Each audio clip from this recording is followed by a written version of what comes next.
بریلوی حضرات کس طرح سے علماء حق، علماء دیوبند اور اہل دیوبند حضرات پر اعتراض کرتے ہیں، الزامات لگاتے ہیں۔ انہوں نے الزام لگایا براہین قاطعہ کے حوالے سے، براہین قاطعہ پر اعتراض کرتے ہیں کہ رشید احمد گنگوہی نے اپنی کتاب کے اندر عقیدہ لکھا ہے کہ حضور کو یعنی آپ علیہ الصلوۃ والسلام کو دیوار کے پیچھے کا علم نہیں تھا۔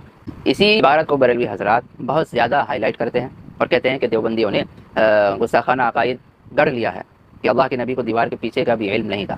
اگر میں یہاں یہ بات کہوں کہ احمد رضا خان بریلوی نے اللہ کے نبی صلی اللہ علیہ وسلم کے متعلق جو حدیثیں بیان کی اس سے یہ ثابت ہو رہا ہے کہ آپ علیہ الصلوۃ والسلام کو چارپائی کے نیچے کا بھی علم نہیں تھا، تو دیوار کے پیچھے کا علم نہیں تھا، چارپائی کے نیچے کا علم نہیں تھا، تو دونوں بات بالکل برابر سرابر ہے۔ آئیے دیکھتے ہیں کہ احمد رضا خان بریلوی نے اپنی کتاب اس کے اندر کیا لکھا ہے۔ بسم اللہ الرحمن الرحیم وبہ نستعین اما بعد۔ محترم المقام واجب الاحترام، آپ سب جانتے ہیں کہ بریلوی حضرات کس طرح سے علماء حق، علماء دیوبند اور اہل دیوبند حضرات پر اعتراض کرتے ہیں، الزامات لگاتے ہیں۔ انہوں نے الزام لگایا براہین قاطعہ کے حوالے سے، براہین قاطعہ پر اعتراض کرتے ہیں کہ رشید احمد گنگوہی نے اپنی کتاب کے اندر عقیدہ لکھا ہے کہ حضور کو یعنی آپ علیہ الصلوۃ والسلام کو دیوار کے پیچھے کا علم نہیں تھا۔ دراصل اس کتاب کے اندر جہاں پر یہ عبارت موجود ہے اس سے قبل ایک مسئلہ بیان کیا گیا ہے، ہمیں اسے سمجھنے کی ضرورت ہے۔ پہلے بڑا خاندانی مسئلہ ہے اور زبردست گفتگو کی گئی ہے اس کے اندر۔ بریلوی حضرات اس چیز کو ہائی لائٹ نہیں کرتے ہیں کیونکہ ان کو پتہ ہے کہ یہ بات بالکل درست ہے۔ آپ پہلے اس چیز کے اوپر دیکھیے کہ اس کے اندر لکھا کیا گیا ہے اور کس حوالے کے تحت یہ بات کی گئی ہے۔ اس کتاب میں لکھا یہ ہے کہ اول تو عقائد کے مسائل قیاسی نہیں ہے کہ قیاس سے ثابت ہو جاویں، بلکہ قطعی ہے، قطعیات نصوص سے ثابت ہوتے ہیں۔ خبر واحد بھی یہاں مفید نہیں، لہذا اس کا اثبات اس وقت قابل التفات ہو کہ مؤلف قطعیات سے اس کو ثابت کرے۔ مطلب یہ ہے کہ عقائد جو بھی ثابت ہوں گے وہ قطعیات سے ثابت ہوں گے، یعنی قرآن اور حدیث سے ثابت ہوں گے، دلیل قطعی اور دلیل ظنی سے ثابت ہوں گے، یہ سمجھایا گیا ہے اس کے اندر۔ یعنی ہم کسی کو بھی کوئی مقام، رتبہ اور عزت احترام دے رہے ہیں تو اس کے لیے شرعی دلائل کا ہونا ضروری ہے۔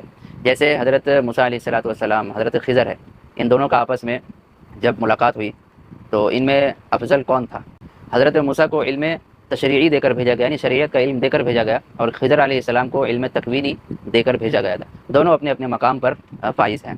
ہم یہ نہیں کر سکتے کہ حضرت موسیٰ علیہ الصلوۃ والسلام حضرت خضر سے بہت اونچے تھے یا حضرت خضر موسیٰ علیہ السلام سے بہت اونچے تھے۔ اگر ہم یہ ثابت کرتے ہیں تو دلیل ہمیں چاہیے اس کے لیے۔